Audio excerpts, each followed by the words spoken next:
একজন মুসলিম বোন খ্রিস্টান ছেলেকে বিয়ে করে ধর্ম পরিবর্তন করেছেন। এখন তিনি 5 মাসের অন্তঃসত্ত্বা।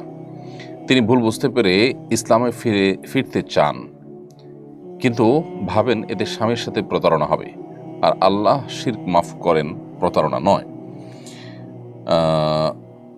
তার বিশ্বাস মন ভাঙা মানে মসজিদ ভাঙা সমান। তিনি কি করবেন? তার ফিরে আসা এবং ভবিষ্যৎ সম্পর্কে পরামর্শ দিন। ভাই ইমরান মোল্লা, প্রথম কথা হলো যে এটি সঠিক কোনো কথা নয় যে আল্লাহ তাআলা প্রতারণার গুনাহ মাফ করবেন না। আল্লাহ তাআলা সকল গুনাহই মাফ করবেন। মৃত্যুর আগে মানুষ যে কোনো গুনাহ থেকে তওবা করবে, আল্লাহ তাআলা তার সবগুলোকেই ক্ষমা করবেন। আল্লাহ তাআলা বলেছেন, ওয়াতুবু আইয়ুহাল মুমিনুন ওয়াতুবু ইলাল্লাহি জামিআন আইয়ুহাল মুমিনুন, হে ঈমানদারেরা, তোমরা সবাই আল্লাহর কাছে তওবা করো, আল্লাহর দিকে ফিরে আসো।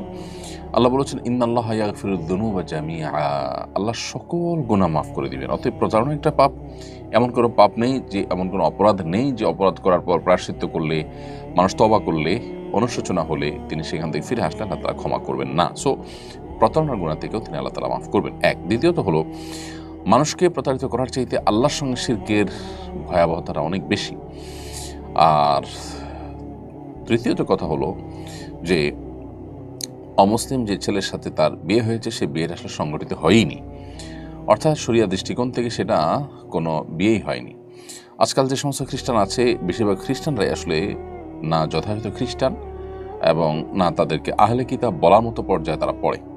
সো এরকম মানুষদের সাথে বিয়ে হলে সে বিয়েটাই বিশুদ্ধ হয় না। অতএব যে ব্যক্তি আপনার স্বামীই নন, যার সঙ্গে বিয়েটা আপনার বিশুদ্ধ হয়নি, সেখানে আপনার প্রতারণার প্রশ্নটাও আসে না। অতএব তার সঙ্গে বরং আপনার এখন যে সম্পর্ক আছে সেটা অবৈধ সম্পর্ক, সেটা থেকে সরে আসার আপনার জন্য আবশ্যক।